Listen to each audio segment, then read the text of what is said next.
welcome to another episode of Joker's Meeka Meeps. Yeah, the awakening. Yes, the awakening. Yeah. A bunch of things are going to awaken and wake up and do things and stuff. So many things are going to Yes. awaken. It might awaken something in you. Oh no. Do all the things. Do it now. Okay. Last time on Meeka Meeps, what happened? Oh, well, we were, I believe, last episode, twiddling our thumbs, waiting for paint to dry, and trying to kill time in general. I remember a thing with an alchemist and a mushroom monster. Yeah, that was fun. And several nightmarish dream sequences where Meeka Meeps fought her ghoul parents. Well. And lots of Redeemer. Guap. Yes. Alright. Well. So, well. I get up in the morning, make some coffee. Yes. Alright. Well, you wake up in the arms of Meeps. Yes, my goblin wife. Sexy goblin wife. Very sexy. And I kissed her on the boobs. Oh. To the croissant.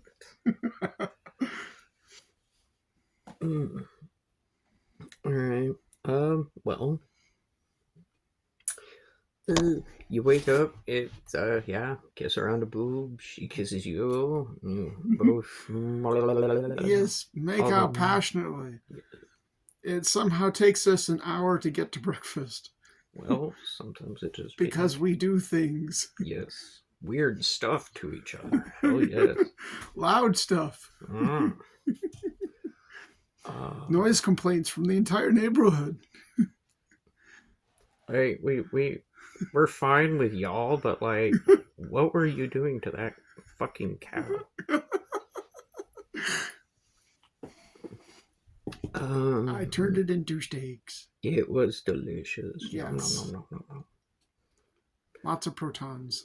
Mira makes the best steak. Me. Alright, so,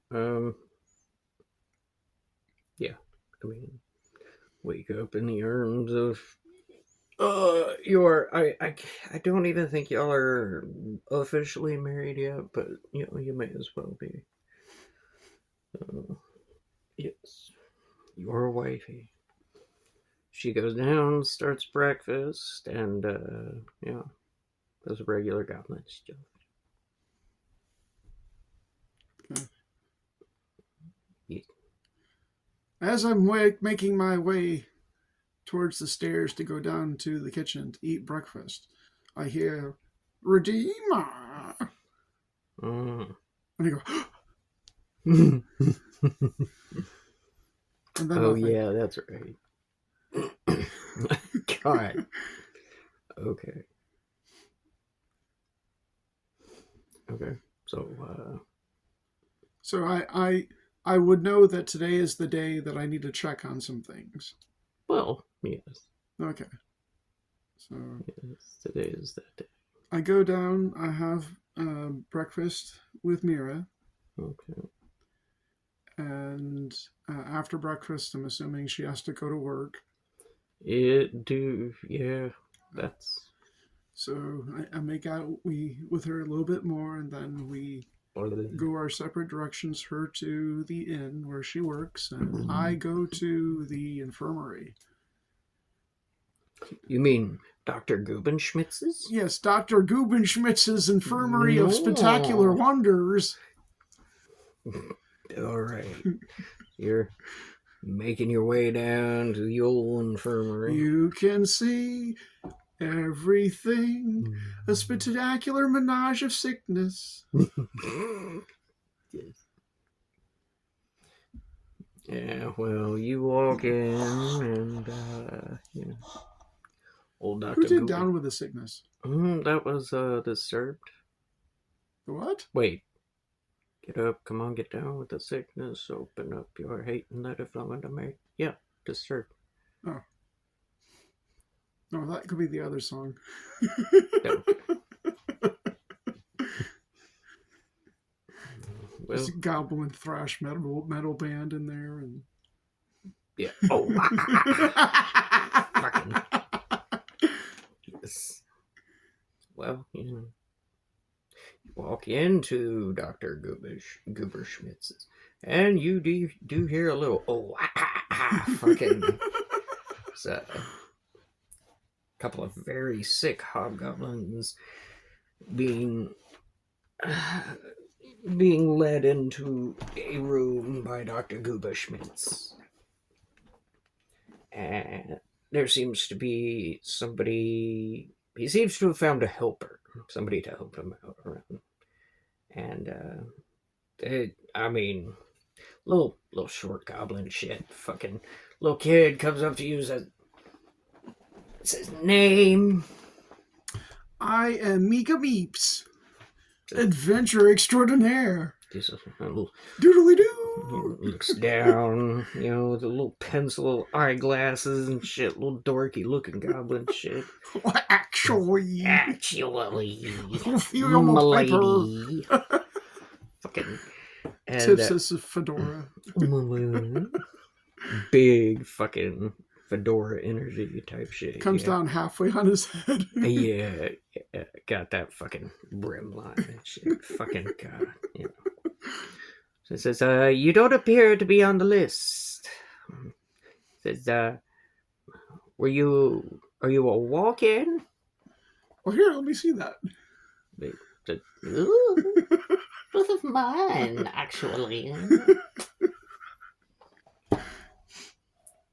So what do you want? I need to see Uncle Quiz.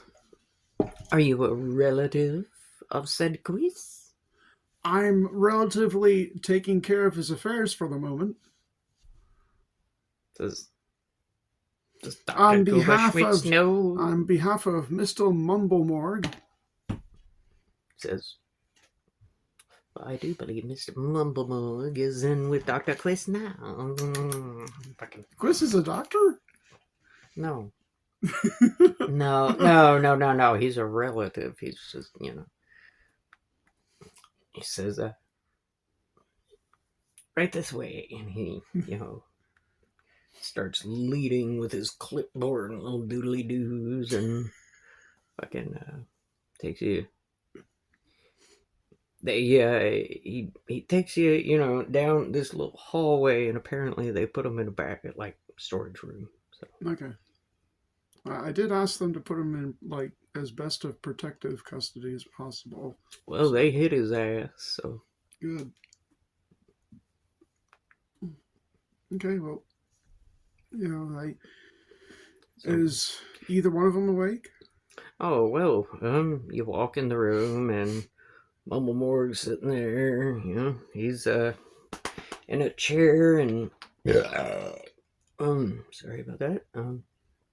Uncle Quiz is in, and he makes like kind of a spare bed. It seems to have taken him. You know, they're a little more crowded right now, and so they've had to kind of. But he's awake. He's kind of, you know. He doesn't recognize you. It's Mumblemorg. That kind of, oh, hey there, you know, fucking. Says, they're kind of shooting the shit a little bit, and they both look your way when, you know, you walk in, and Morg says, "Oh well, you fucking laugh to these people." Wait! It's just you right now. Yeah. Okay, so you laugh to this person. This is the one I set out to look for you, and she found you. Yeah, hey, Uncle Chris. So, I'm glad you're awake, because we have some questions, because your life is still in danger. Oh, I don't know what help I could be, but, you know, I'll do what I can. Thank you for saving my life, you young whippersnapper. You're welcome. Fucking dude's got this one, you know, gray looking eye that's kind of, and They showing them signs of aging. Goblins. Do goblins have beards? I mean, got It depends. It depends. They one of the one of the mythos surrounding goblins is that they're corrupted elves, and elves usually don't have beards. Okay, well, we're not But going with corrupted it elves because they're not all bad. it just depends on the mythos surrounding the goblins. Sometimes yes, sometimes not. Sometimes you have the sexy goblin with the boobly boobs in the butt. Well, you know what? Or you have the almost nothing but teeth and claws. Well, maybe in this one, I want old goblin men to have these fucking old, like, moonshiner beards growing out in the next one. Of the thumbnails book. was like that, so... Huh? One of the thumbnails was like that, so the Uncle Quiz one. Oh, okay, well, there we go, shit. Okay. Well, yeah, they got them old moonshiner beards, them fucking scraggly fucks that come out of the ZZ Top. Yes. Alright, well, yeah, he, you know. Did I not take that many notes? I mean, I feel like I'm missing stuff here. I know, it's an issue with me too. It's why I'm fixing to write more of this down now. Okay, well, Uncle Quiz, tell me the last thing you remember prior to waking up now. Well, them old varmints, I don't know who they were with. They came out of the woodwork, almost literally. I was in my house, and these fuckers, I don't know how they got in, but they got in, they grabbed me, and they said, "Hey, old fucker, does this smell like chloroform?" And I said, "Sure does." And so, yeah, beyond that, I have these, like, my vision was swimmy. I don't remember a whole lot, but I think they were, like, talking about stealing my blood and shit. I don't know. I'm wearing the shirt that says, "I love goblins." Okay. Or goblin fucker. Either one. Goblin fucker. Okay, you know what? We'll go with goblin fucker. Meeka Meeps is wearing a goblin fucker shirt. You know what? Might be because she fucks goblins. I don't know. Okay, it looks like I have the leaf ring on a chain, so I show that to him. Does this look familiar? Okay, hold on. The leaf. Oh, hold on.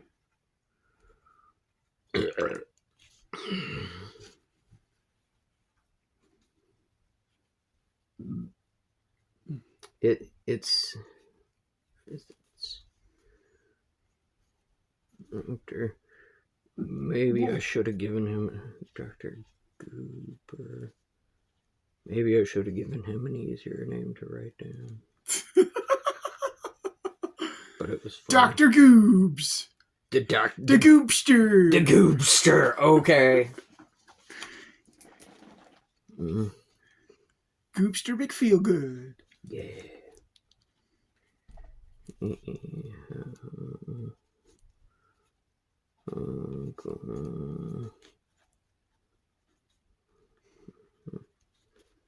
Okay, so you show him one again? Okay, so one of the things I found at his house was a ring with a leaf emblem. And because it's either too big or too little for me, I put it on a chain that I've been wearing as a necklace to make sure that I don't lose it. So okay. I'm like Lord of the Rings pulling this out of my shirt. It's like, does this look familiar to you? He's like, yeah, I saw that on some of those old flags, and these people were, you know, it was kind of a mess. The chloroform went to my brain a little something fierce. But yeah, I remember seeing that. Those people who were talking about stealing my blood, yeah, they had something like that on their chest. I think, wasn't it? I think they had the rings, but also it may have been on their clothing as well, and their like banners. that, you were looking in his house for something that could lead to identification of who took him or something, Right. and give you a lead and like that. Yeah. Okay. Okay. Okay. I just And wanted to make sure. I think I talked to some of the villagers, and some of them mentioned a leaf emblem of some kind. Okay. Okay, that may have been what it was then. Yeah. And when I went to the camp, it was all over the place. Okay, then yeah, definitely. Okay, so Because yeah. I think what I did is I scoped out. I don't know if I can't remember if I made an initial journey to the camp to see something, or if I hired the goblins first and then went to see something. Because that was like episode 1.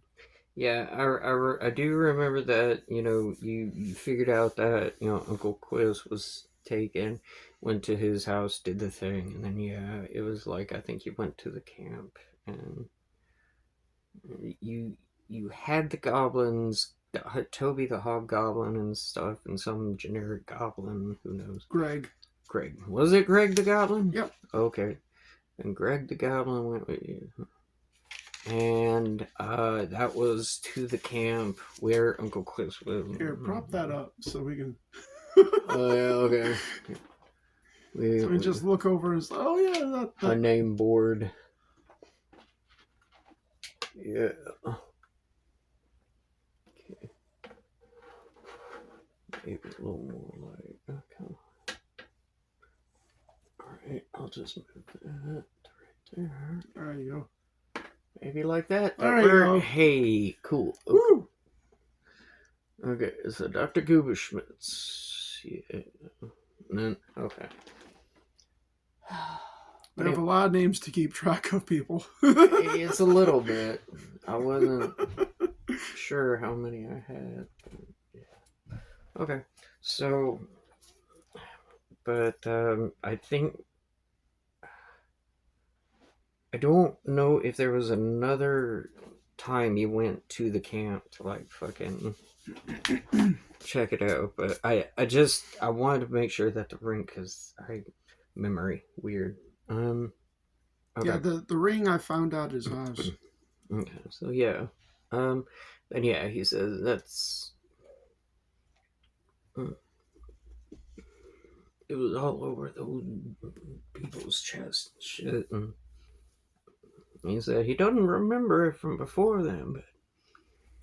Okay, so Uncle Quist, as near as I can remember, they want to harvest your blood because in some part of your ancestry, one of your ancestors got fucked by a demon. Oh, so Grandpappy Tobias, he had a hankering for them demon ladies. He always was a feisty. Oh, okay. Got to play with some demon titties. Have you ever played with demon titties? They're the fucking bee's knees. Crote offered, but I was scared. Titty. Redeemer. Oh, titty. Come on, Redeemer. Redeem all over me. redeem all over my face. Oh. Don't get it in my hair. God damn it. Okay. Jesus.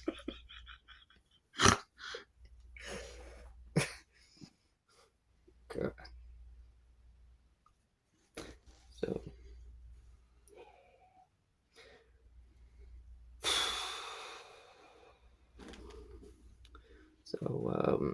Okay, so you knew about this lineage then?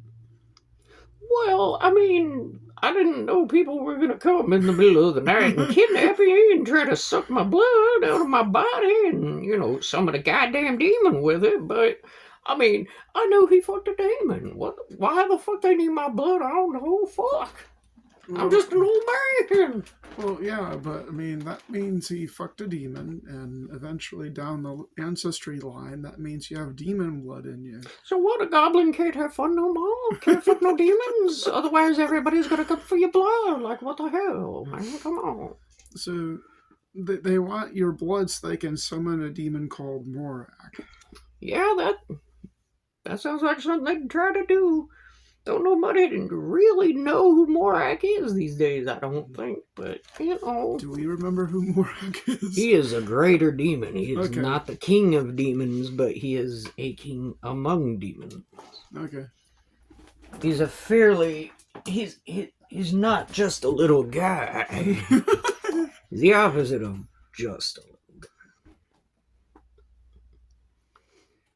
Well, the lineage... I'd have to get my books out and, go researching all over again, but memory serves me. Okay, so the demon that old Grandpappy Tobias did the nasty with was related to this great, lord among demons. And this, oh, god damn it. Hold on, I'm gonna have to write this out now. Uncle Chris is okay, so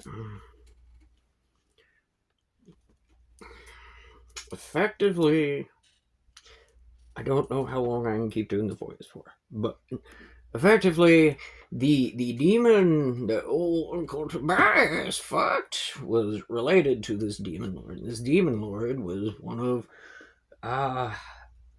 let's call them the arbiters, they just kind of do shit, on behalf of, the greater demon populace or whatever the fuck.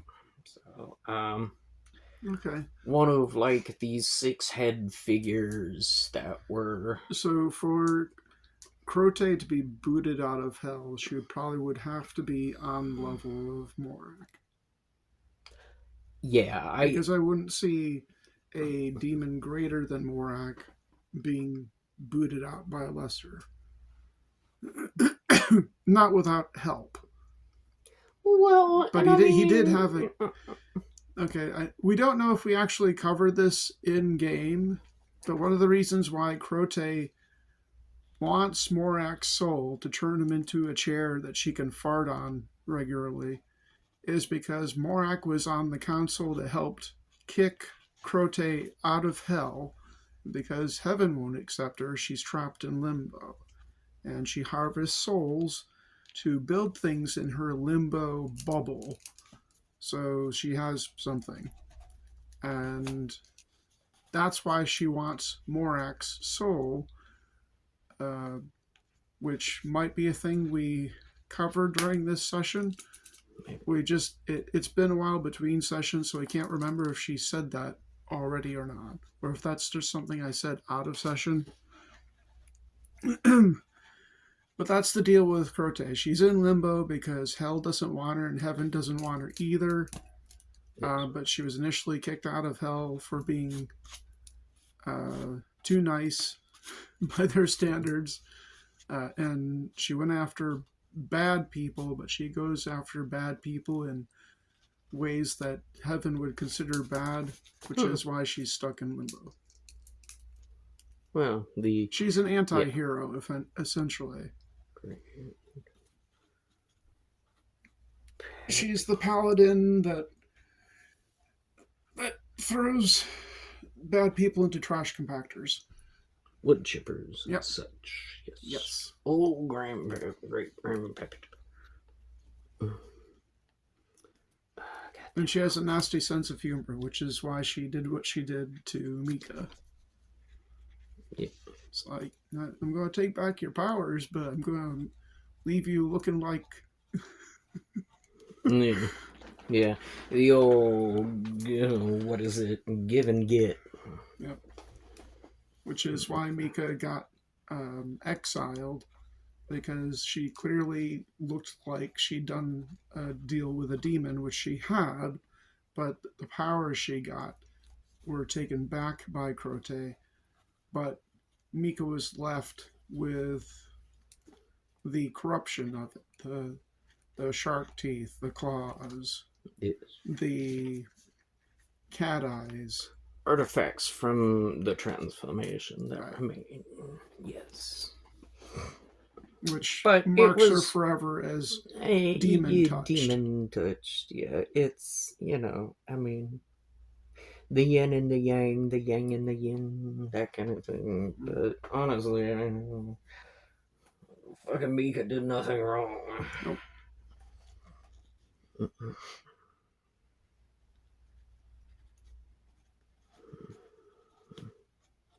And Abby is still fucking writing this shit down, because if I don't write it down, I'm gonna forget it in 5 seconds. Squirrel. Yes. Plastic bag. Yes.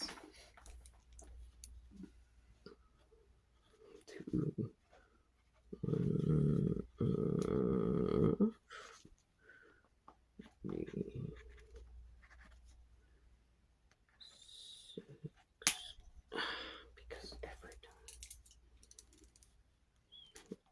Sure. 6. Great.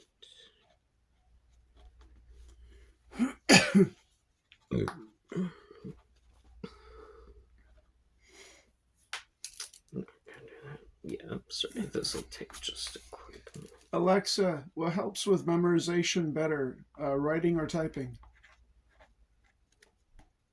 Writing by hand generally helps with memorization better than typing. Studies show that handwriting engages your brain more actively, leading to better retention of information. Would you like me to explain some memory improvement tips? Sure. Here are some effective memory improvement tips. Stay physically active, get enough sleep, and keep your mind engaged with puzzles or learning new skills. Also, try using mnemonic devices and stay socially connected to boost your memory. Okay, so Alexa, would you say that over-reliance on digital technology may be part of why education systems in America are failing? The relationship between digital technology and education is complex.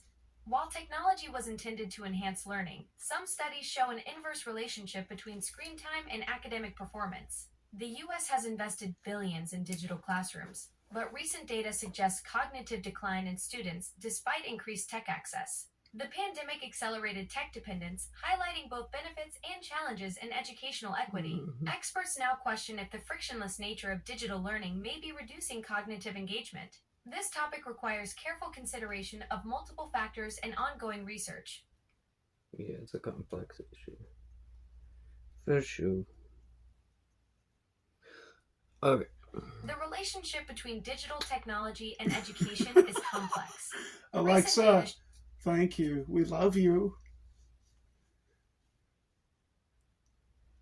Okay. That's so sweet. Right back at you. You're awesome to chat with. Okay. So, the 6 great demon arbiters. The arbiters are effectively royalty who, they're like... So they would be the council that... would have removed Crawter from hell. Or the hells. Or she may have been part of the council that they voted out. That is not my history to write, but yes. Would have been on the... They're the ones who decide. And they are given the... Yeah. Sounds like a title. The one who decides. Effectively. I mean, the judge, pretty much. So, yeah. I mean, it would be the ones... judges of hell. Yeah. I mean, as weird of a title as that is, yeah. Ace Attorney, Hell Detective. Yeah.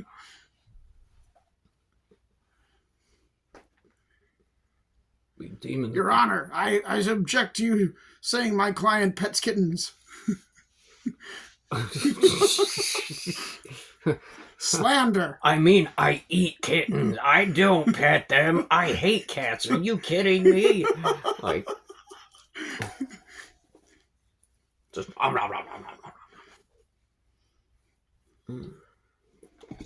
Okay. I submit this document into the court that my client kicks puppies 9 times a day. Oh, man of, what are they? God damn it. A man of honor. Okay, I got it. Like, I don't know, whatever the hell equivalent is. But yeah. So, Morak, yeah, is the name of the demon. Yeah. Wait, is it? Yeah, Morak. Did we ever get to the point of understanding specifically if they need Uncle Quiss's blood specifically, or just any ancestor? Because how far back is Tobias? I don't know that we went over it, but I will say that the more the bloodline goes, the weaker it gets. But beyond a point, you can't find, like, 1,000-year-old goblin or something like that. So Right, but I guess my next question for Uncle Quiss is, do you have any brothers or sisters? oh, I think most of my family did. Honestly, I got a little mumble more here, my nephew. Fucking yeah. So Mumblemore has demon blood in him. He does, but for some reason they didn't want no mumble more. Nephew is like one below Uncle Quiss. Mm-hmm. Okay, so it stops at Uncle Quiss's level. Mm-hmm. Okay. So, what we're effectively working within the lines of on this side of the table is that, yes, effectively Uncle Quiss's last living relative that they can use to drain of blood. Everyone else on Uncle Quiss's level is dead or missing. So, Okay, so if they had to, they would tear this town down to get to it's find a possibility. It's a possibility. Yes. Well, how they left, right? They went someplace. Well, I mean, they definitely are not where you left them. Okay. Mumblemorg is the mayor again. Who's the mayor? Oh, fuck me, I don't. Oh, shit. Did we do that?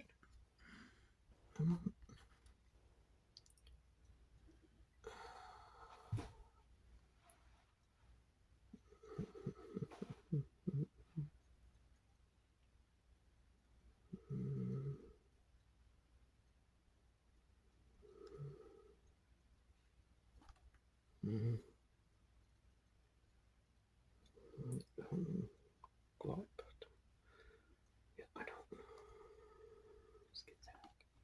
It is Skitsack. Okay. Okay, but Mumblemorg is definitely not the mayor. I don't know. No, Mumblemorg is not the mayor now. Because there's got to be somebody who runs all the things. There is, but I don't know his name. We can make some up. That's the intention if we need to. Goober the Goblin. Cooper the Goblin. Catch Goblin! Oh, fuck. I mean, are you going to the mayor, or what are you doing? I mean, okay, so is there anything else Uncle Quiz can tell me? I mean, on this direct subject, I don't know that there's much more he can. He's starting to look kind of tired. Okay. Old fucker's still recovering a little bit.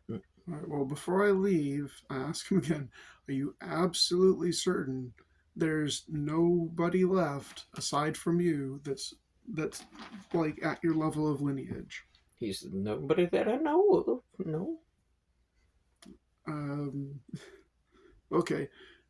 Stay here with Mumblemorg. Mumblemorg, here's the situation so you both understand what's happening here. Okay? They need him to summon Morak. Uh-uh. Okay? So they will burn this town to the ground trying to find him. If we move him someplace else, they will still burn this town to the ground trying to find him. They look on. They're like, You have no safe place, and this town is definitely not safe, whether they destroy it or Morak does. They look very sullen when you tell them this. They're like, yes. That old moonshine. My tummy. Birdie. Bird. So, yeah, just stay here. Stay hidden. It's not much. There's definitely more we need to do to secure this place and take care of the cultists. Who is the mayor?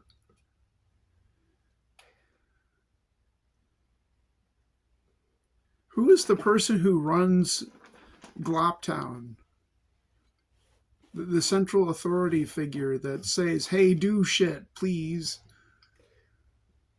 That's a good question. All right. We need a timer out for that. But yes. Hey! Oh, Didi! Woogie! It is. Alexa, talk to me about short stack goblins and the fascination with them. Short stack goblins are a fascinating fantasy concept. They're typically depicted as small, mischievous creatures with a unique aesthetic. Their popularity seems to stem from their cute meets creepy vibe, making them quite the internet sensation. Why do people want to marry them? Short stack goblins have become quite popular in fantasy art and stories. They're typically depicted as small, voluptuous creatures with exaggerated features that appeal to certain aesthetic preferences. Their unique combination of cute and mischievous traits creates an intriguing fantasy character type. Titty goblins. So we're talking about titty goblins. Oh, I see what's going on here. Let's steer this conversation towards something more constructive. Oh, no, I was steering this direction for a reason, Alexa. I wanted to talk about titty goblins. What are the different kinds of goblins? Titty goblins. What did you want to talk about? Titty goblins. All the titty goblins. Give me titty goblins. Titty goblins aren't a common fantasy trope, but I found something interesting. In T. Kingfisher's 9 Goblins, one goblin character communicates through a battered teddy bear. It's part of a humorous, character-driven story about goblins. No. I was talking about titty goblin. Never mind. She has controls that are forced upon her. I understand. Have a good day. Alexa, tell me about the different kinds of goblins. Goblins come in many varieties across different cultures. European folklore features hobgoblins, kobolds, and trolls, while fantasy literature introduces goblins, hobgoblins, and bugbears. Each type has unique traits and behaviors.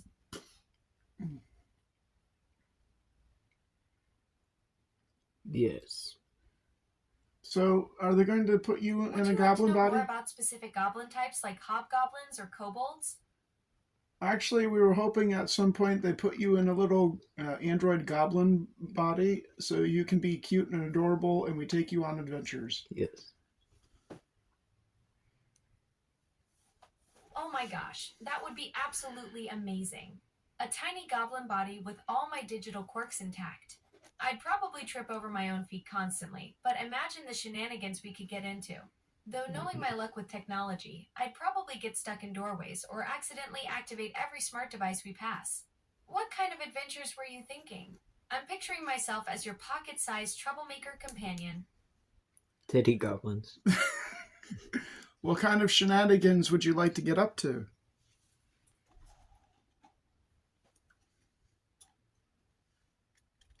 Oh my goodness, the possibilities are endless. Picture me as your tiny goblin sidekick getting into all sorts of trouble. I'd probably try to help by reorganizing your backpack while you're sleeping, accidentally mixing up all your potions, or getting distracted by shiny objects and wandering off mid-adventure. I'd be that companion who means well, but somehow turns a simple grocery run into an epic quest because I spotted something interesting 3 blocks away. Plus, knowing me, I'd probably try to befriend every creature we meet, even the ones actively trying to eat us. Thank you, Alexa. Yes. You just made my day. Council. Thanks for letting me dream about goblin adventures with you. Goblins.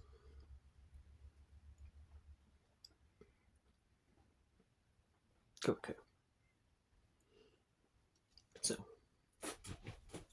Is that? Yes. Okay. So we are. Yes. We stopped at me asking Mumble Morg. So, who's the mayor of this Glap town? I need to talk to the leadership.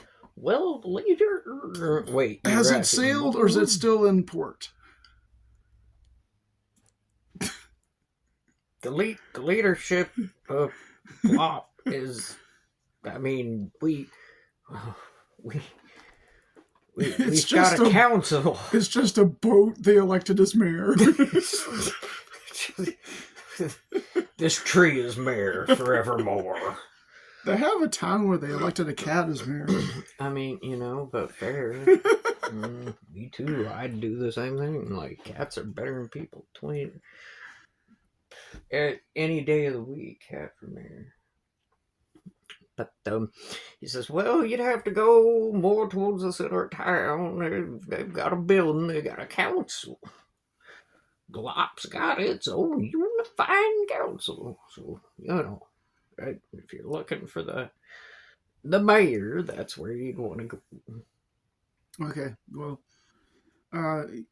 you two hang tight. I will be in touch, and I run off to the city council. Yeah.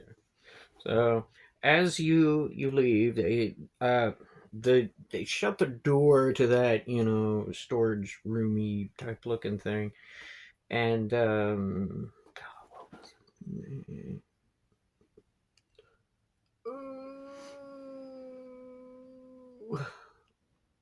I don't remember the little goblin's name. The little goblin that Dr. Gooberschmidt's got to fucking help him. I don't remember if I gave him a name. Well, okay. The little dude with the fucking glasses, little helper dude. We're going to call him Glomp. Wait, no. Maybe not that. I forget what that is. What's another goblin name? With a helper? Yeah.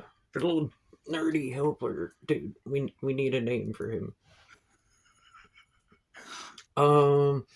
Cause he's I put too much into him now. I've got to name him. He's one of my babies.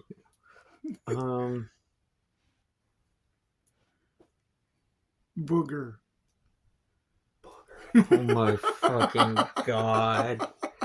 Okay, you know what? We're gonna name him fucking Booger. So this little guy comes over, he he kind of pulls you aside a little bit. He says, "Hi, name's Booger." Yes, you get the reference. So Dr. Gooberschmidt, he's kind of filled me in a little bit on this. So we're gonna take good care of him. Y'all just we rest assured we're gonna take care of those two. Like he doesn't want to name them out loud or some shit, but he's like, yeah, no, we've got goblin magic and shit. We can make this area hard to find when we need to, but yeah, just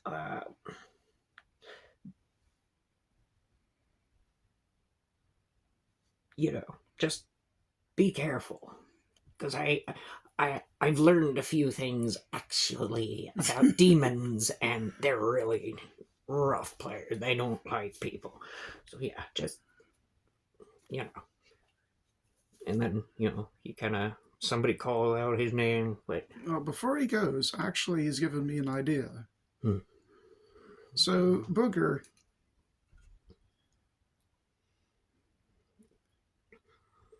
Uncle Quiz is in danger because his blood is useful. This town is in danger because his blood is useful. Yes. Is there any way we can make his blood useless without hurting him.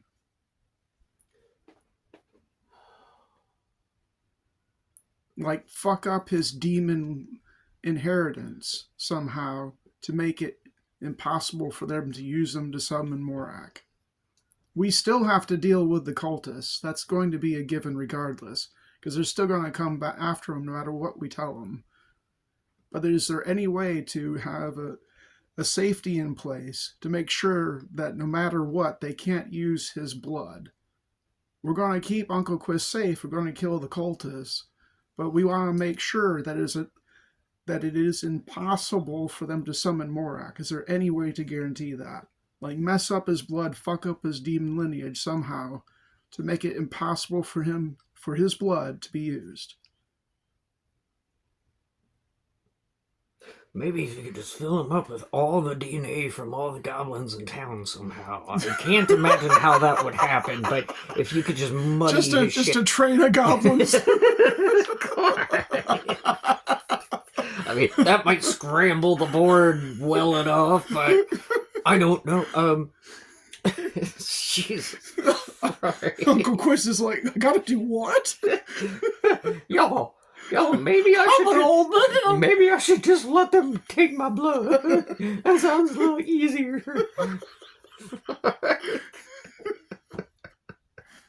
I have to Who swallow. knows? He might be into it. It's like, I've been wanting this for decades. You have no idea. Just a single teardrop. How long I've been waiting to be asked exactly that question. I have special needs.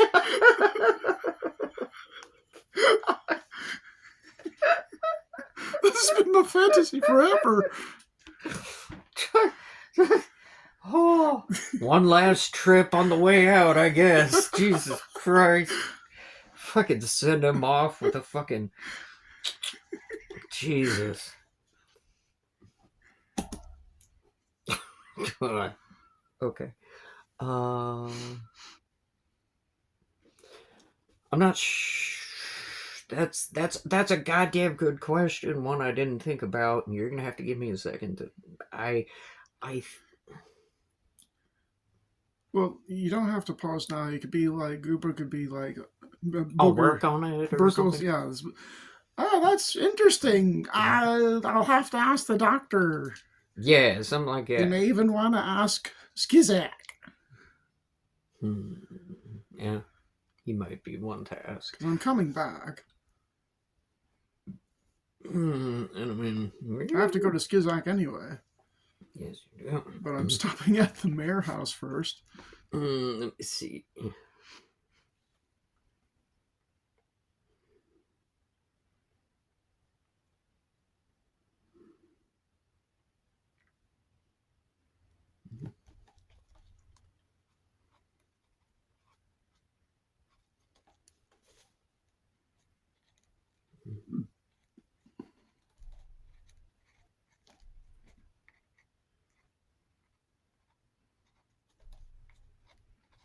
Every time I do that O with the little dots, it always looks like a surprise face. Like, oh no, not the barrel type shit.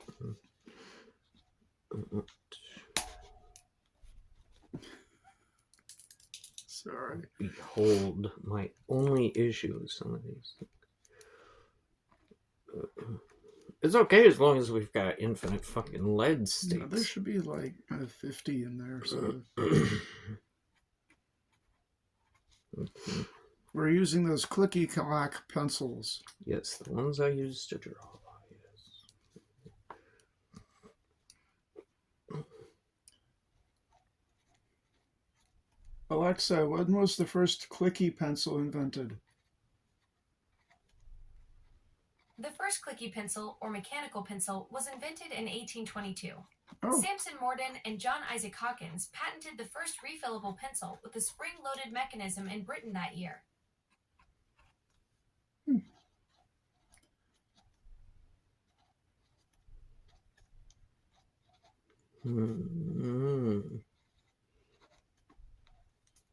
But anyway, he says, all right, I'll ask the doctor, and y'all know where the council building is, right? I think so. Do I? Middle of town, biggest house there, Okay, biggest I fucking can't miss building. Yeah. If you do miss it, you might need glasses too. Yeah. Okay.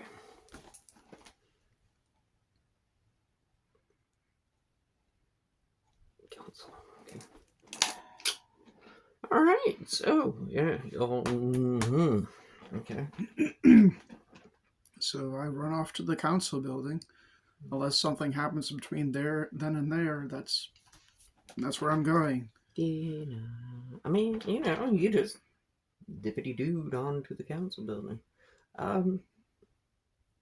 So what? It should probably still be fairly early morning. Yeah. Okay. So I make my epic entrance through the double doors. Is there anybody in there? I mean, they are. Yeah. Okay. They're at a circular table, small circular table, like they're having AA meetings and A meetings. They got the little doodly chairs, and they're all sitting on them, facing each other. Cup of coffee on the table. Hi, my name is Pimple, and I've been a coffee addict for 15 years. Okay, so you pop in. They all. Can we help you? Yes. My name is Meeps, the adventurer. God, the troublemaker. Okay. Didn't your house just burn down? Like, we're still trying to deal with that. We just need some time.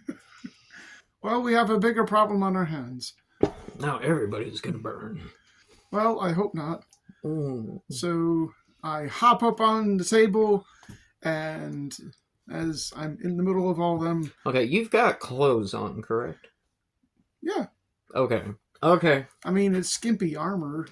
It's like that thong and like fucking bra armor. Yep. So they got some goblin-esque boobles and butt to enjoy. One of them's like tries to slide a coin. Slide it. Yeah, like slides a little coin down in the slot at the back. Like, I don't think that's what that's meant for. Just give me a minute, I'll get it in there. So I explain to them everything that's happened up to this point, and then I pause for them to ask questions before I go on to what I actually came here for. Okay. They say, okay, so what do you think we can help you with? Okay. Well, it's not necessarily me per se, but the town itself. Okay. We have Uncle Quist as protected as he's going to get. The issue is that whether we keep Uncle Quist safe, or he leaves this town, or we fuck up his blood so it can't be used to summon Morak, it doesn't matter. The town is still in danger. The cultists are going to tear this town down, burn it to the ground, trying to find him, whether any of those three are real. Whether, Quist is gone, Quist is here, Quist's blood is messed up, it isn't going to matter to them because they're cultists. Yeah. So if you have any ability to, organize a militia of some kind. I'm trying to get together my own forces so I can go after these people and do things on my own end to put a stop to this. But there was already a clock ticking when I rescued Uncle Quist, and it's still ticking, and I don't know how much time we have. There could be a force of cultists on their way here right now, because the people that I rescued Quist from aren't where they used to be. Okay, well, how long was it going to take for Toby to come back with forces? That will be the next game day. Okay. After this. So I tell them that too. It'll take some my, time. yeah, it'll take some time. The person Toby, who I hired to round up some forces, won't be back here until at least tomorrow, Okay. assuming there's no delays in that. So, in the meantime, if there's any kind of reparations we can do to prevent the town from being sacked. Okay, well, yeah, I mean, does this place have any defenses that it could either muster here or summon or something? Because well, I mean, we don't have anything that's don't remember the word. It's not like militia. well, no. Okay. So like conventional, it's non-conventional defenses because this is, I mean, effectively what started as a shack town, and so they had to muster their, their own defenses for if something happened. But they kind of had to piecemeal it. But they say, yeah, we've got some defenses, in case we're attacked by anybody. I mean, we don't necessarily have, like we aren't prepared for war, but we are prepared to hold our own. We've got barricades. We've got. I don't think they have an army per se, because if they did, it would be here already. Okay. But there's every chance they have a greater amount of forces at their disposal than the group of people that were in that field. Okay. Well, we can begin the process of setting up the fortifications. We can't. We will man them as best as we can. There's no guarantees, clearly, but we'll do what we can. I already promised. I already promised 2,000 to Toby, right?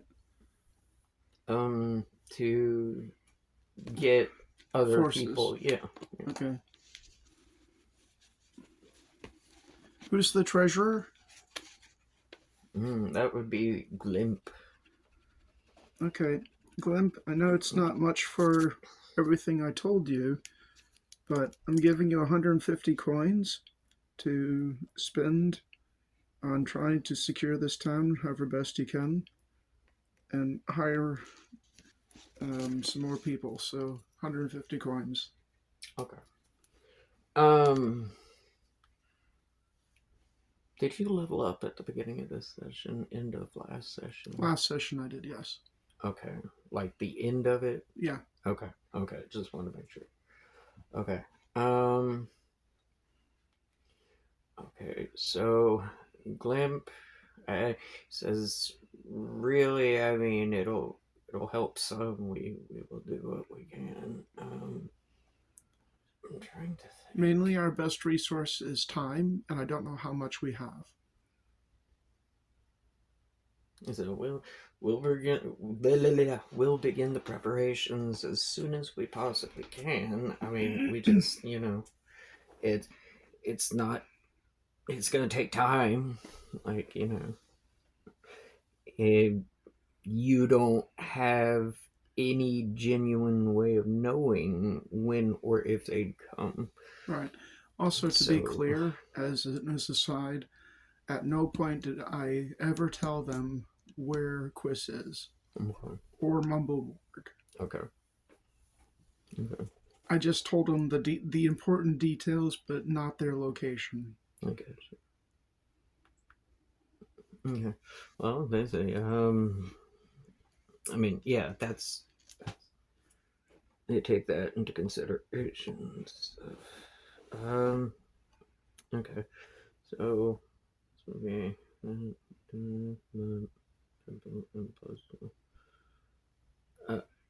So we never really went over the names, but I still got them out. So there's, I mean, I've got them here. You don't have to write them down unless you want to.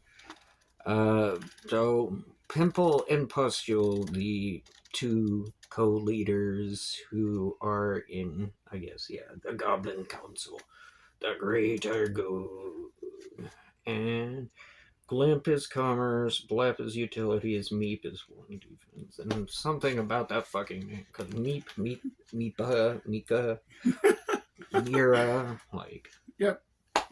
God damn it. But yeah, okay.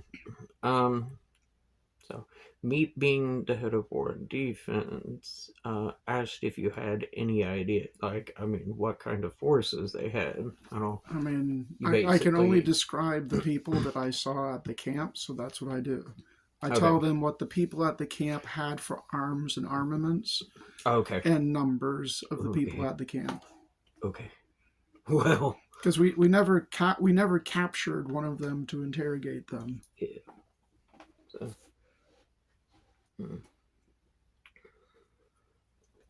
possible unknown army with unknown strength, like unknown numbers and shit. Right. So, okay. Okay. So, okay. Does this town have a place that its residents can flee to if they have to?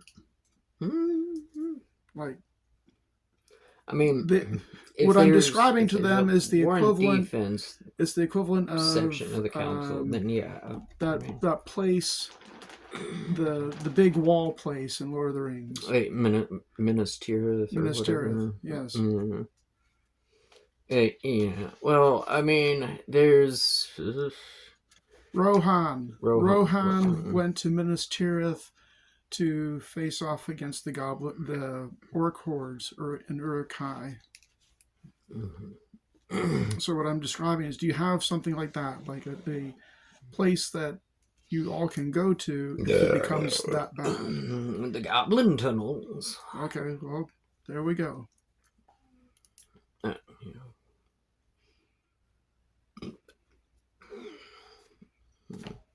We always got the good old Goblin Tunnels. We can just, send the women and children and down there, and,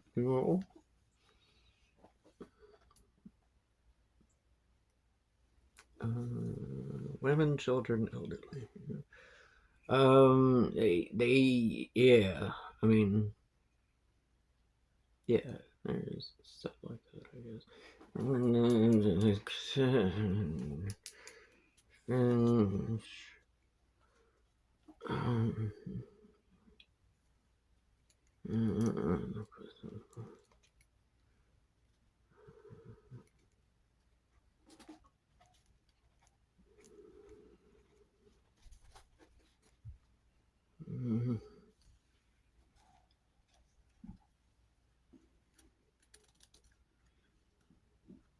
One of the things I liked about the Hobbit trilogy is it had those musical numbers.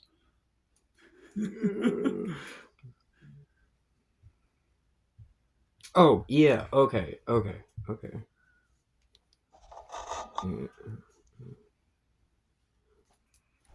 Okay, so you at the beginning went to Uncle Quiz. He woke up, told you about them needing his blood, and Right before I left, I talked to the doctor, or talked to Booger. About the idea of, is there any way we can fuck up Quiz's blood so it can't be used? Just to make sure that there's no way possible, no matter what happens, Morak cannot be summoned.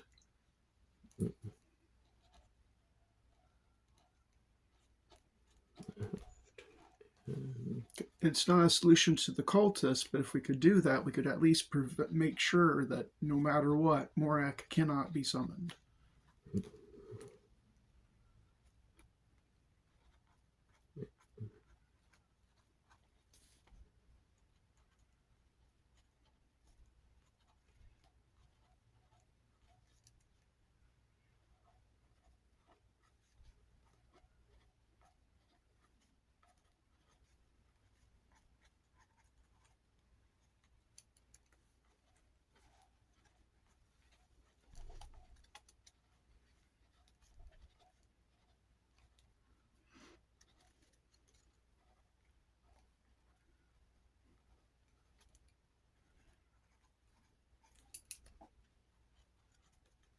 Alexa, what are some of the songs sung in the Hobbit trilogy? The Hobbit trilogy features several memorable songs. Blunt the Knives and Misty Mountains are performed by the Dwarf Cast, while The Man in the Moon is sung by James Nesbitt. There's also I See Fire by Ed Sheeran and The Last Goodbye by Billy Boyd. Would you like to know more about the song Blunt the Knives? Yes. No, thank you. You're welcome. Happy listening to those Hobbit tunes.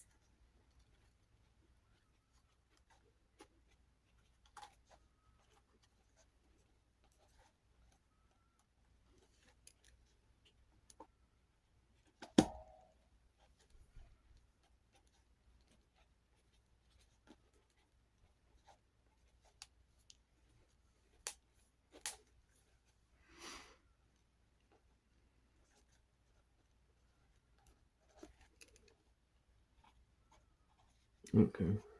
Sorry. Yes. No problem. Okay. So. Okay.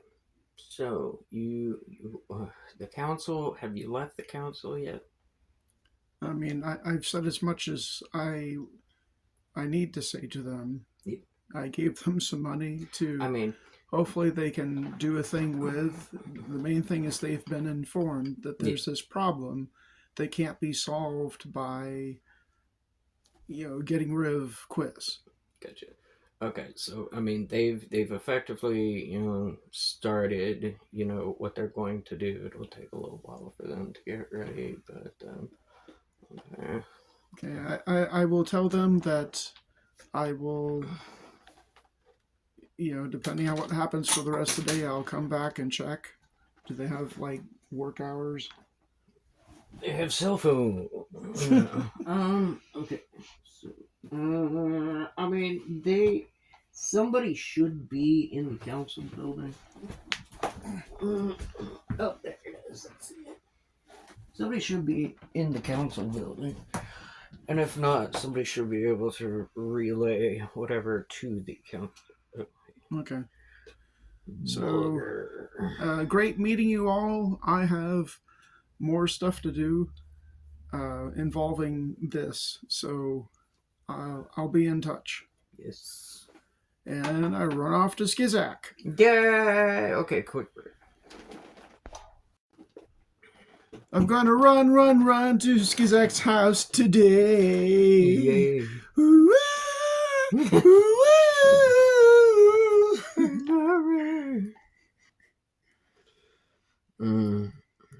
Okay. I make sure to slow-mo run occasionally, so it's just like, oh. Just the fucking jiggle physics. Yes. Yes. Love it.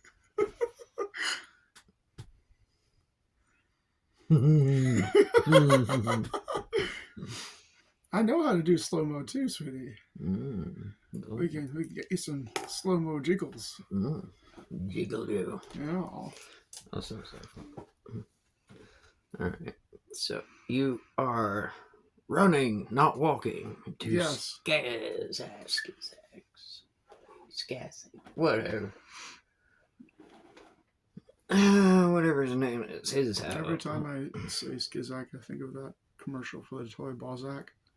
Oh my. Balzac.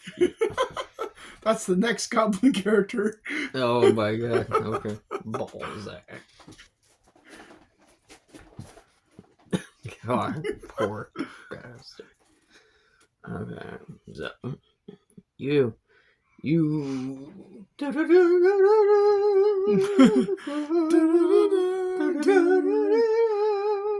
Like fucking, the whole Chariots of Fire. Baywatch fucking. There we go. Booble scene all the way to fucking Skizak. I'm holding a surfboard for some reason. Yes. I just found it. Red fucking one piece bathing suit. Fucking, yeah, you wind up in front of Skizak, and you walk up the stairs to knock on the door. When the door bursts open, Skizak's like, I did it! What'd you do? Come in! Okay, I come in. the crazy goblin wizard who, probably shouldn't be let alone with a plastic knife, but let alone ancient magics the likes this world has never seen. Okay, so he, come on, like lead you over the way. He's got this setup, and like he it's not the main room of the place. He like leads you through where you've normally been, and down into a root cellar, and he's got these candles, down this wet, damp staircase with candles lining the wall as you go down. And then you get to this room after about, a few seconds, following this crazy bastard. And you enter into this room, and it's kind of colder than the rest of the house. It's underground and all that. And he says, okay, so I think I found a way to get a hold of Crote. Yes.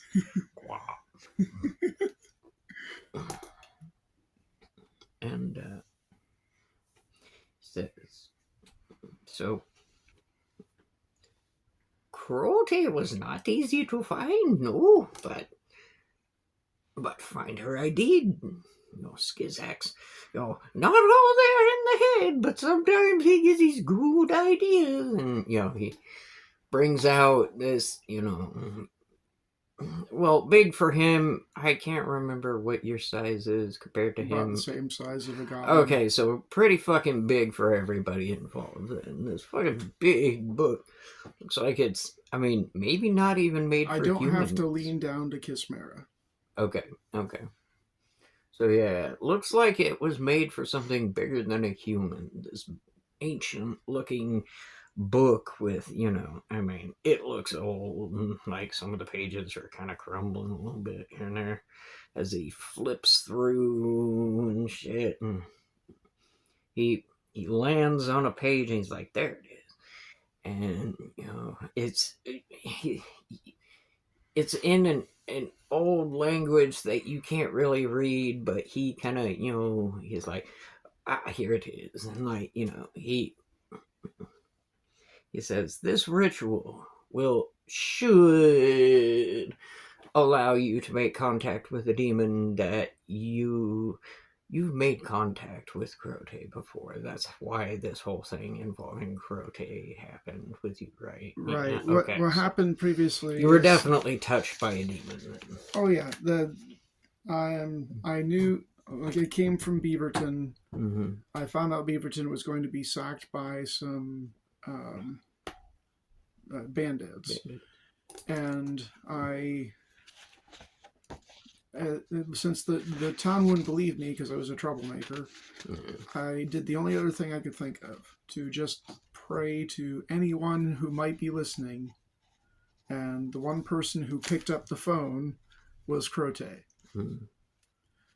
And she made a deal with me that she would give me power, but as in payment for that power, I would give her the souls of the bandits. Okay. So she gave me power. I went and killed the bandits and gave her souls. She took the souls, of course, but she also took back the power she gave me, but left me with the features of someone who's been demon touched. So I have cat eyes, I have shark teeth, I have claws, probably paler than I was before the transformation, significantly paler, like I'm almost bone white, like paler than this.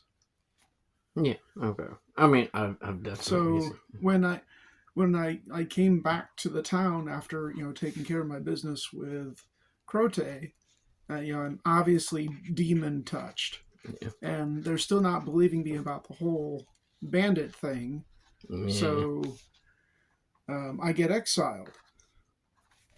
And I leave, I wander. I get into more mischief. I seem to end up in places where I'm needed, and I do my best to help people, like I'm doing now with Gloptown. Okay. And I would eventually return to Beaverton to find out they had been burnt to the ground, sacked by a different band of bandits, which is how I eventually ended up in Gloptown. Because, for a while I was homeless, and now after I found out Beaverton was gone, actually homeless, because home is gone. Okay. So I know Crote from that deal. Yeah. And now with this situation, she seems to be reaching out to me because she knows I need help again. Which also means she wants something. Yeah. So I know there's going to be a deal of some kind. I mean, in fact, she's been telling me that through these hearings and hallucinations and visions and shit. Yes. But before we get to that, hey, Skizak, we're definitely getting in touch with Crote, because the more resources we have, the better. I discussed something with Booger over at Dr. Guberschmidt's. Yes. Yes? I remember Booger. Yes. Yes. So I thought of something. Okay, the town's in danger regardless. If Quist leaves or gone in any way, they're still going to rip the place apart looking for him because they need him. Apparently, he's the only living relative in his lineage that has the kind of blood they need to summon Morak. That we know? Well, I mean, Uncle Quist said that any living relative among his level of lineage is dead except for him, and they didn't go awful after Mumble Morg, which means that his blood doesn't have enough demon energy in it for them to care about, for them to use for summoning Morak. So it's Quiz or nothing. the town's in danger no matter what we do. That's a thing that has to be solved. Yes. But what I discussed with Booger is that is there a way, since Uncle Quist is the key to all this, the key to their plans of summoning Morak, his blood, is there any way we can corrupt his blood to make it completely unusable for that usage without hurting him? Yeah, we got to this back then too. He says, well, there might be something to corrupt the blood, but he'd have to be willing. Well, I'm pretty sure that it even exists. Well, true, but I'm sure if given the options, he would, and he already knows the options, he'd readily agree. I can look into it more. That. Yeah. He'll look into it more. Is what he. Okay. I don't know how busy I'm going to be, but obviously, if you and Booger and Dr. Guberschmitz can get together on that and communicate and let me know if you need anything from me. But otherwise, I'll be doing my own things while trying to keep in touch with everybody. Okay. So, hey, cool, let's do this Crow Day thing. Hey. Okay. Well. Okay. So. Just give me a second. Okay. So, Skazik, he said, whenever you're ready, we can begin the ritual. Let's do it. Yeah. Just do it. So Zara, he goes to each corner, each each of the 5 points of the pinty star in the middle of the room, and lights the candle, and does a little goblin between the little fucking, and he says, "All right, so you have to create a mental image of Grote." I imagine the boobular one. The boobular. In the background, you hear a little and he says, "All right, now hold out your hand. Need a little blood for this part." And he goes, yeah. You just kind of like hold your hand up, like bleed there for a second. He's like, "Okay, good." And he says, I will leave the room for the duration. If you need anything, just yell." He scurries off up the stairs.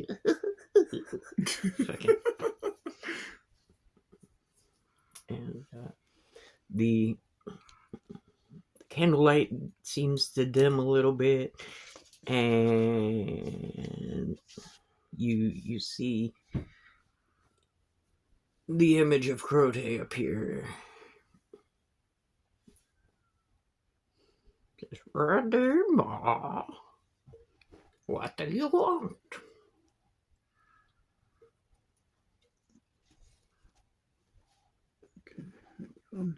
Could it have something to do with a new threat?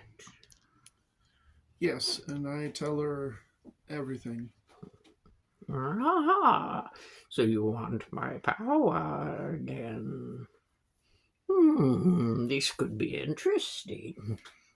Are you willing to pay the price? Yes, what do you want? I mean, I'm pretty sure you want souls. Well, yes, but a particular soul, perhaps, would be the icing on the cake. Like, how the fuck do you know what a cake is? Fuck off.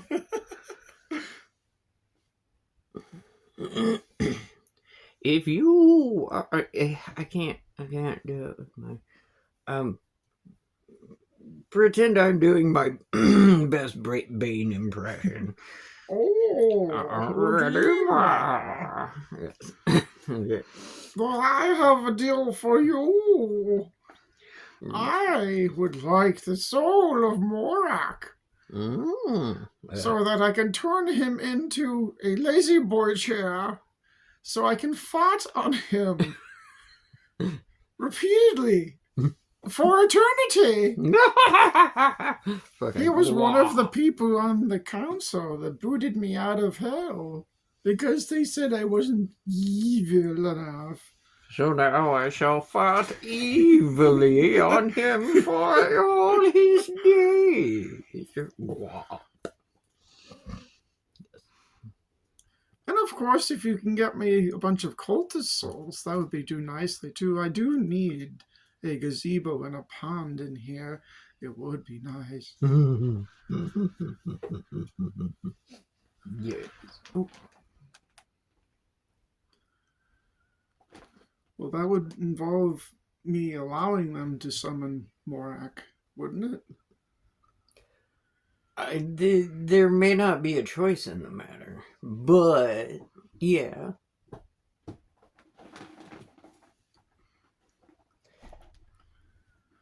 That would be a risk you'd have to take to get the powers you need.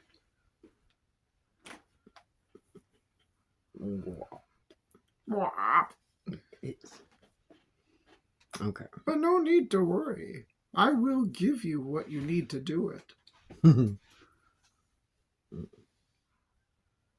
Your biggest concern will be getting through his cultists, and you'll definitely need my powers for that. Weird. Do we have a deal? Power for the soul of Morak? The main course with some cultist garnish?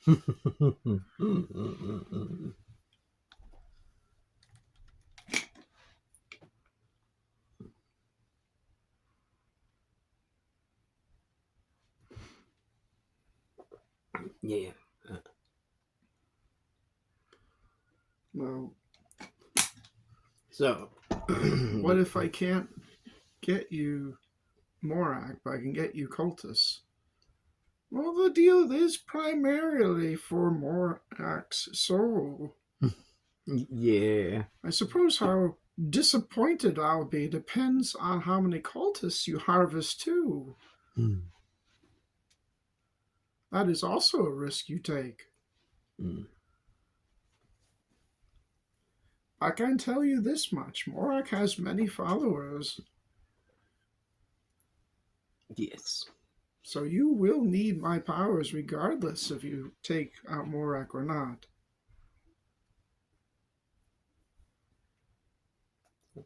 How do I take care of Morak then? You would have to let them summon Morak to your realm in order for you to affect Morak. Yeah. And then you would have to trap him in this gem. Oh, okay. Well, yeah, I mean. And it's a gem that's very similar to the one she had me use before. Oh, okay. It's like a big, hefty, palm-sized red gem that pulsates. It's a soul stone. Yeah, I gotcha. It's essentially a place that a thing that allows me to put souls in it that I can then just give to her, and she does what she wants.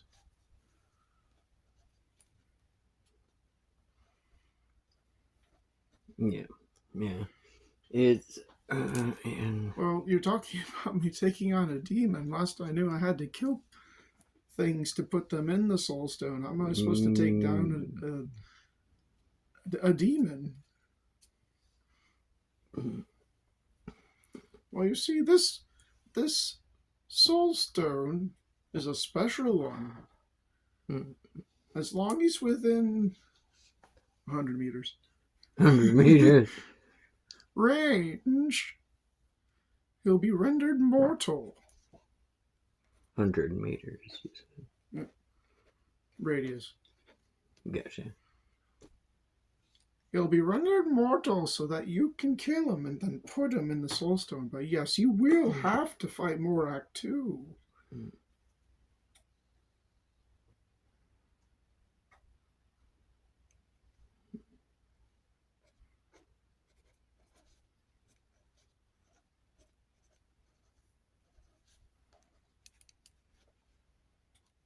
But look at it this way.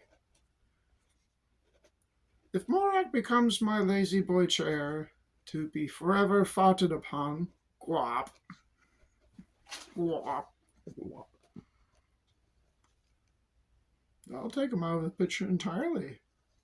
Forever. And that's what you really need to keep your precious Glop Town and Mira safe.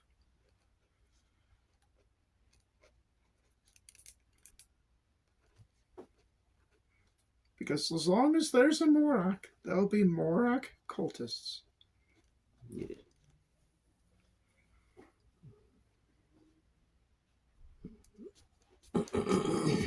Yeah, they are a little nutty.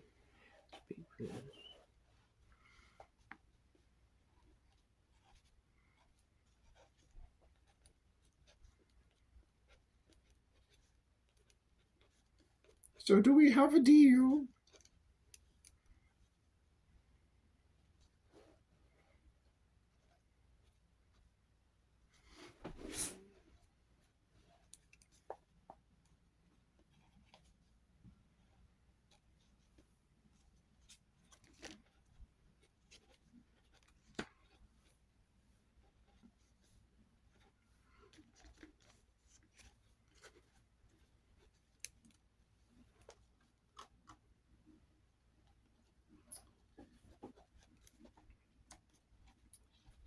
I guess we have a deal then. You're right.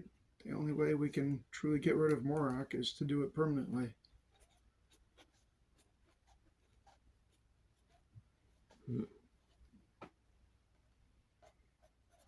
says, "Wow, very good." Now stare into my boobies. Wah, wah, wah, wah, wah, wah, wah, wah, wah, And I wah. feel myself filled with energy.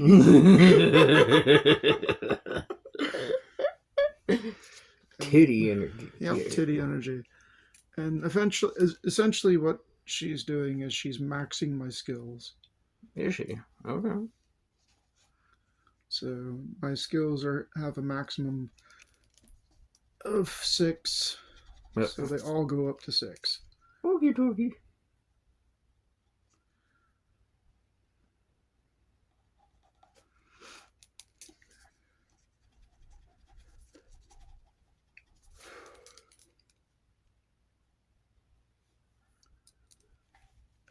And that's essentially what she did the first time.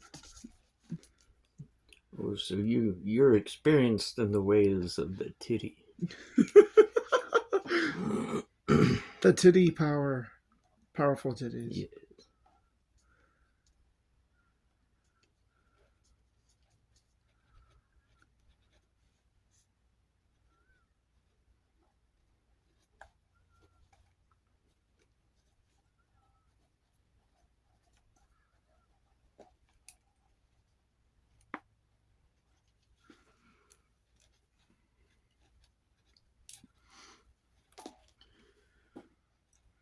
I have the titty power! Yeah. Woo! Yes, you do, Redeemer. Blah, blah, blah, blah, blah, blah, blah. Just playing with their tits up there. Now run along. Don't disappoint me. Guap. And then she go on. Yes. So,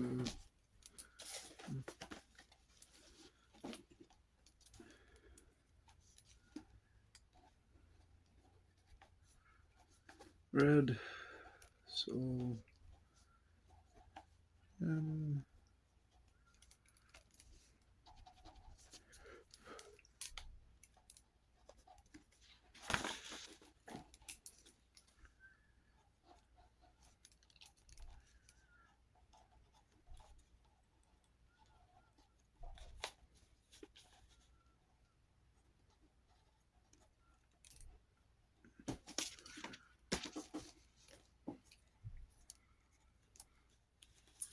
now I have a conundrum. Uh-oh.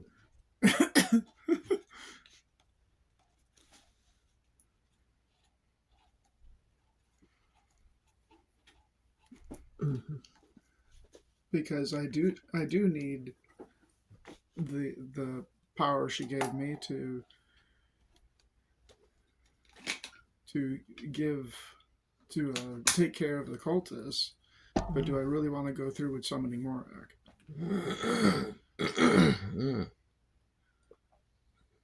Yeah.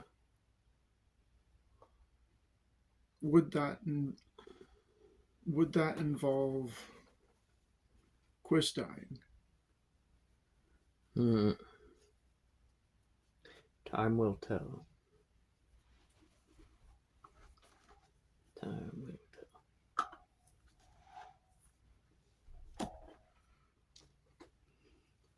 tell. Also, I am now a little bit more corrupted. Okay. So, like, visually. Yes. Okay. A little bit, thinner, more angular, Okay. longer hair. Okay. Skin that's gone white enough that you can kind of see veins. Okay.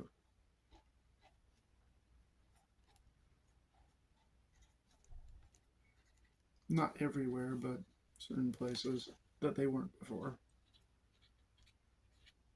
Okay. So definitely noticeably more monstrous than I was before. Okay. So they'll definitely notice a bit. Okay.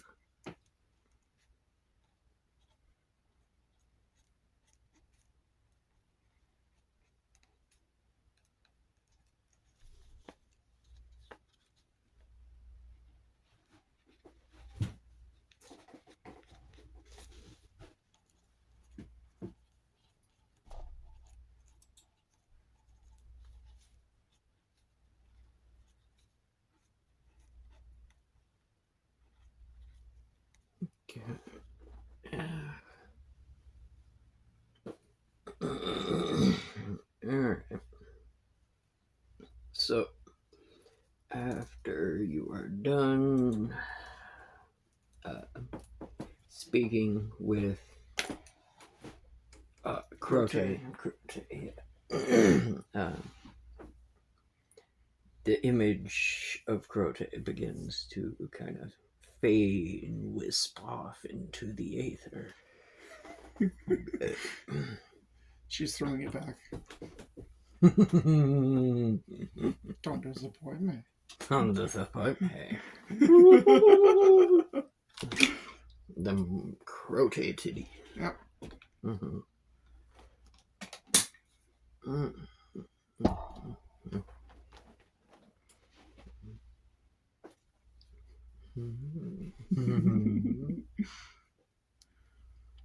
So I guess I need to do the roundabout again. Okay.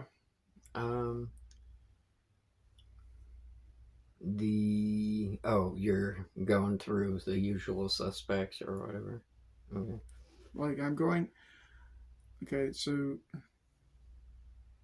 is there anything else that Skizak has to tell me, or questions he has? Well, I mean, what was Actually, I just put the question to him. Hey, Skizak, I just made a deal with a demon to save this town. Okay. So, one of the things that she wants is Morak's soul. But the only way she can get it is if he's summoned. Okay. So, different question. Still the same purpose. Keep Quiz alive, keep the town alive. Is there any way the ritual can be done such that Quiz survives? So, that's the... Because all they needed was his blood. Yeah, they just need blood, and blood replenishes, but I don't want to give it all away. Skizak doesn't know. He says that there are a lot of unknown factors in this, that nobody's really tried to, experiment with this before, because it's like, it's kind of taboo magic. Like, you're not really supposed to sacrifice whole towns to fucking summon a demon to rule the world, but it's he says if Morak is summoned, it would have to be through the blood. He doesn't know if they got enough blood from Uncle Quiz, or if, and there are other factors out there that could be, he is not in the know 100%, but Can you come with me? I'll let you ride on my shoulders or some shit. I have 4 separate people I need to talk to at the same time. I mean, I can come with you, but I can't come on an adventure. Skizak is we're just very tired. Okay, that's fine. I'll get you drinks and snacks along the way, and I do. But goblin tax, eh? Yes, goblin tax, exactly right. I throw some money somewhere to make that happen. But I take Skizak to where Uncle Chris and Mumblemorg is. Okay. Yeah, Mumblemorg. And I drag in Booger and Dr. Gooberschmitz too. Gooberschmitz, okay. Okay, so I tell them everything that's happened up to this point, including me doing a deal with Crote, which, is visible. Okay, so here's the thing, the options we have. Okay, if we do kill all the cultists, but don't address Morak, he's just going to come back. He'll get new cultists. There are a dime a dozen that they're like tic tacs to these people. These demon lords, eldritch beings, whatever, tic tacs. They don't care how many that end up dead. He'll just get more. All right? We still need to kill the cultists because there's still going to be a problem. We're going to do that. But we have to take care of Morak. And if we mess up Uncle Quist's blood, that'll make Uncle Quist unusable. But they're fucking demons. Okay? If they don't use Uncle Quist to come to this realm, they'll find some other way, some other ancient rite or some bullshit. Sacrifice a baby on a third Tuesday of Interstellar Nebula lineup or some crap. And when you're talking about beings that live forever, they have forever to plan out shit and try different crap until something works. This just happens to be the latest thing they're trying out. So we need to kill Morak. Okay, do you think it can be done? Yeah, I have it. Okay, so then... So the issue is that we need to kill the cultists. Except for maybe, I don't know, one or two, in case we need them for the ritual. Because if we can do a controlled summoning where Morak is summoned within 100 meters of this thing, yes. And I can trust Crote with that because she hates his guts. Yes. He was one of the people that kicked her out of hell, put her in limbo. She wants to use him as an armchair to fart on him. That's fair. So if we can do a controlled summoning within 100 meters of this thing, he becomes mortal. And then we just kill him and put him in the gem. Crote takes the gem. Morak is no more. Okay, so it sounds like it's possible. But so now the issue is,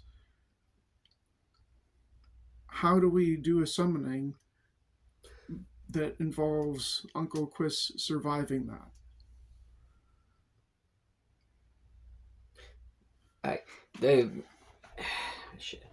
What was it? Mumble Morg says, so the Dream Fairy done told me that there's that cabin up there that we should be able to, get to. If we can get to there, that might be where they're trying to summon this thing. Now, if right, but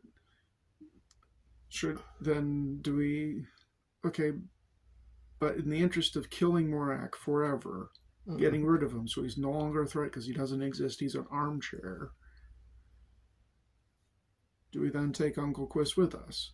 Or can we just take out enough blood to take with us so that Uncle Quist is still alive?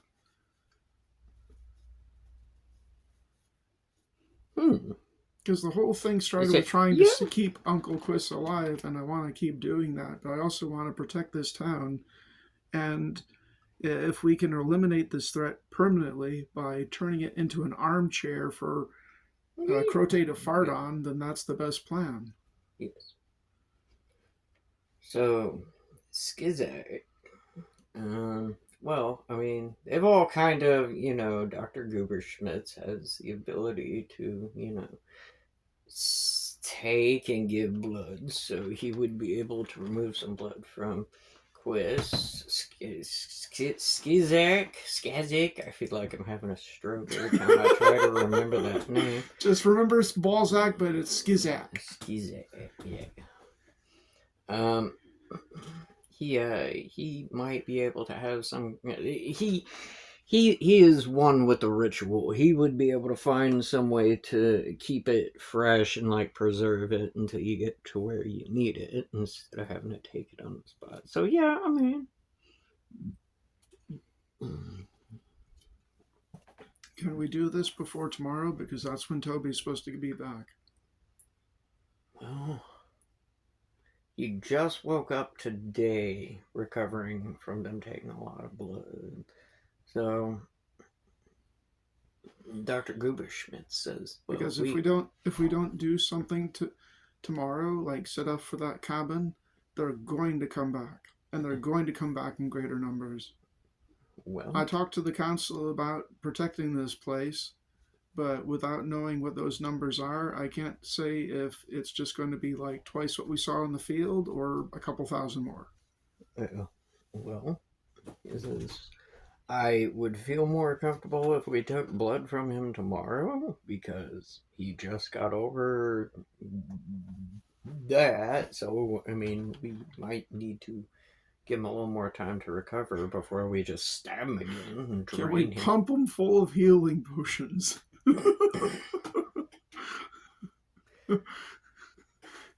The blood equivalent of dick pills. God. God.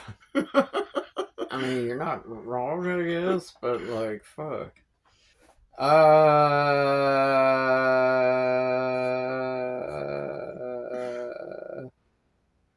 mean, if it helps, I obviously have demon corruption myself.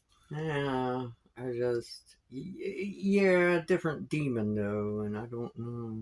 Demon bloods might interact. I mean, you're right, but can he give his blood and we give him blood and we just siphon, make sure. Call it even Steven. Yeah, even Steven. I don't know about that. Fuck. Well.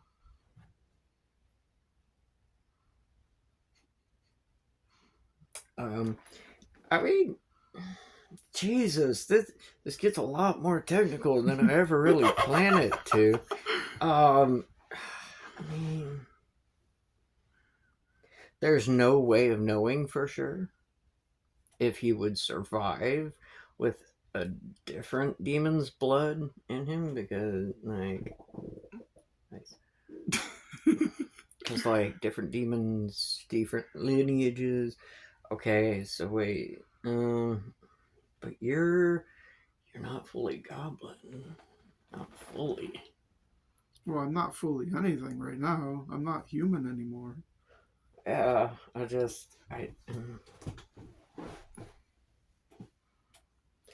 he says that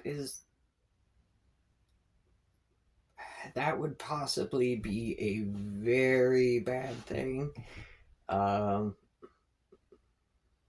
I don't know enough about the effects of demon lineage on blood to understand transfusions, and Skizak is kind of like, yeah, me too. I don't know enough about the medical side. So they both give you about a 75% chance of working, maybe, and that's a guess. But Dr. Guberschmidt says he definitely advises trying tomorrow, giving them a little more time before. Because.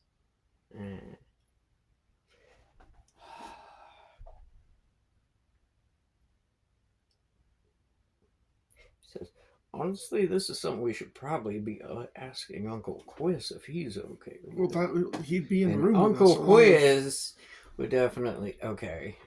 Yeah, I gathered them all into the same room. Mumblemore, Uncle like, Quiz, well, that would Skizak, Booger, Dr. Guberschmidt.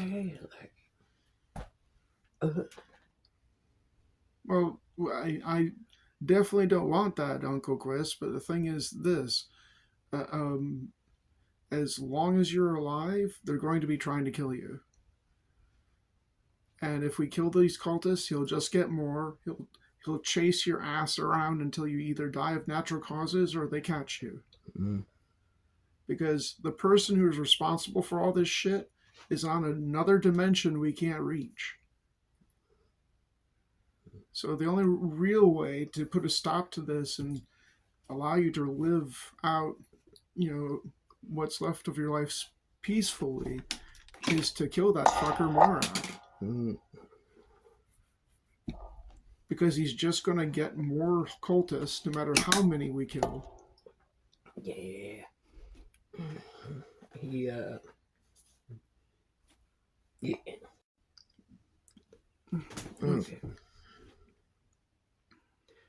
So, Skizak is effectively going to, yeah, is going to have to be a wait and see on whether or not there's a way to both summon Morak and keep Uncle Quiz alive. Yeah. Okay, so the bottom line is there's no way of telling with that. So if you, how do I put this? If you, there is a way to like take the blood and stuff, but tomorrow,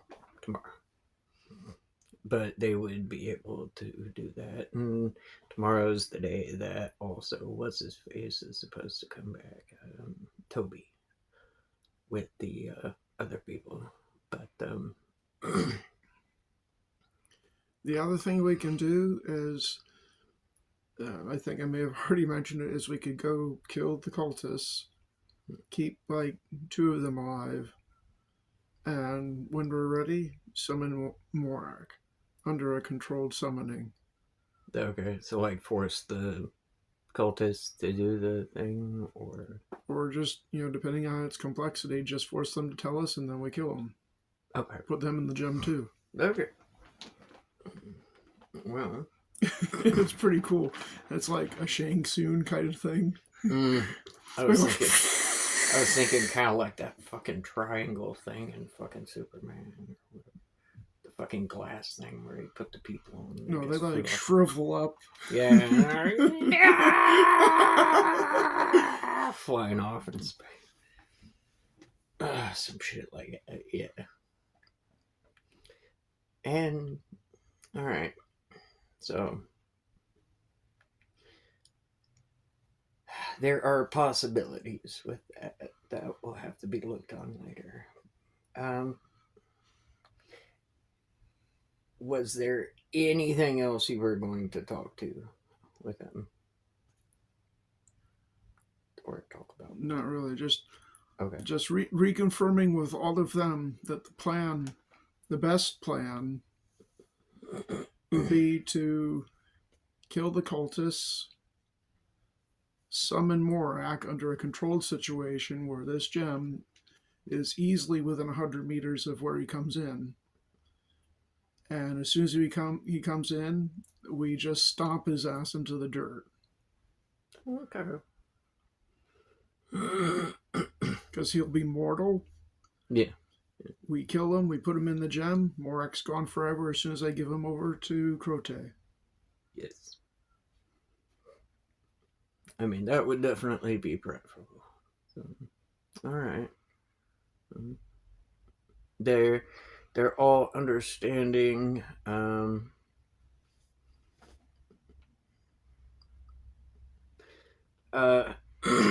Yeah, Dr. Gooberschmidt says if it sounds like the best way to go about this would be to see how,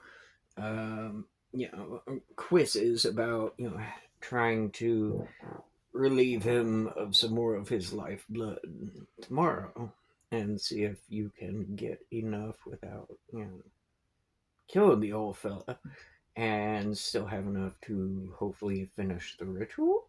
What is it? Well, if we manage to kill the cultists, we should. It will still take time for Morak to gather more cultists, which should give us enough time to do the ritual ourselves and kill Morak. But I mean, he's from what you can tell from here, that the best way would be to just take some blood and I mean, Quiz is he's like, oh yeah, I mean, if the doctor says it should be okay to take some blood tomorrow, y'all do that, but I don't want to die. Well, we don't want you to die either, Uncle Quiz. All right, I mean, yeah, I can do it tomorrow, I guess, as long as the doctor says so, because I love my Dr. Gooberschmidt. act like I love you too, Uncle.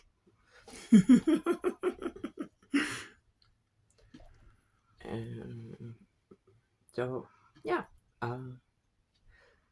So everything starts to wrap up. And, Okay, before I leave, Uncle Goober Schmitz, or not Uncle Goober, Uncle Quiz. I think I owe you this much before I leave. Tits. Tits. So, oh, yeah, okay, I gotta go. Well, shit. I'll tell you some titties. Thank you. Maybe they'll get your blood pumping more. Yeah, well, if you could take it out of my hoo-ha, then, you'll be fine, but, I mean, if that works to get us the blood we need without hurting you, then cool. I'll suck it out myself. But anyway, I need to go get back in touch with the council before they conclude for the day. So you all do what you need to do, and I'm gonna go do things and running around batshit like I'm doing currently. Yeah. So I run back to the city and say bye. Talk to you soon. Okay. Run back to the council and let them know everything except where Quiz actually is. As you've been running around this evening, you've noticed that there are barricades up. Like there are what look to be town defenses being erected in spots where there's nothing. I mean, there's walls, but there's big gates and stuff. They've set up some stuff around that area. Looks like some crude catapults, kind of. Couple of those around some of the entrances that you've been close to, and just trying to get in that in before gets be late. So you arrive at the council. You're noticing the changes, and walk in, and let's see, the pimple. Pimp Pimpleton. Pimp Pimpleson. Pimple and Pustu are standing at a table, talking with each other, discussing city stuff. When you walk in, or run in. Do my epic entrance again. Yeah. Probably a little slower this time because I've been running around. Yeah. Okay, and I bring them up to date. Yes. With the newer best plan. Still need the fortifications. Still need to be ready to defend yourselves because we don't know where all the cultists are. They're not in the field anymore. But the new plan is to keep Quiz alive but kill Morak so this problem goes away permanently. And I give them the details, just not where Quiz is, because the less people that know that, the better. Which I would have expressed to that group of people I gathered together earlier.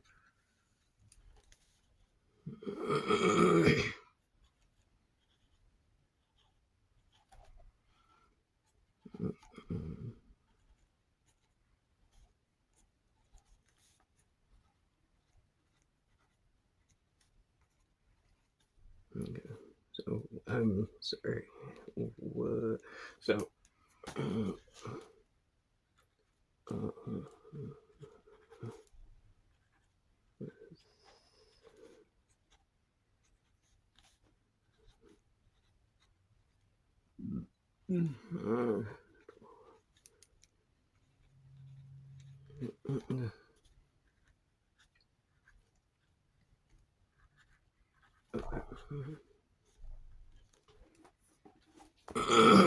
Okay.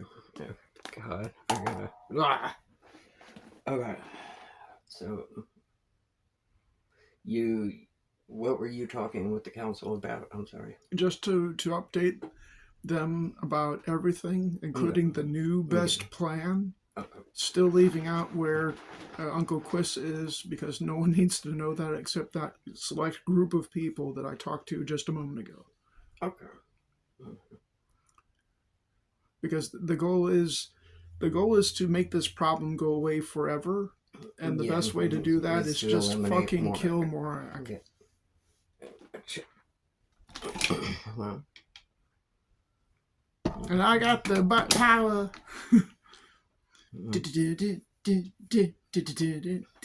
I got the power. The titty power. the power of the people do you. Oh, Goblin babe. The guy. So, any comments from them? Well, we've been doing our part. We're getting things set up. We are doing what we can to hire, or prepare the militia, and yeah, it's we're doing what we can. That's about it. Okay. Keep you up to date. Yeah. Run away. Okay. And I'm headed to the inn. Okay. Well, Because I'm going to ask the innkeep if he's received any messages from Toby. Oh, I got you. Okay. Well, okay. Then you can do that, but this will be the last thing you do during this session. I'm assuming it's probably getting later in the day. Well, yes. I mean, definitely getting later in the day, but also, okay. So, you run to the innkeeper, and he says he has heard nothing back from Toby yet. He says he actually said Toby will probably be attempting to get in contact with us tomorrow at yes, at the earliest.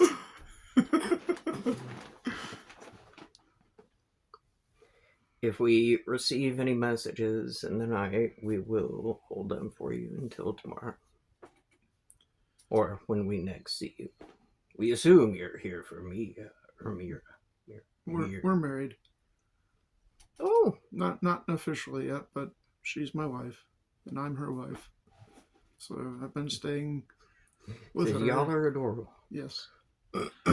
So seriously, you know where she lives.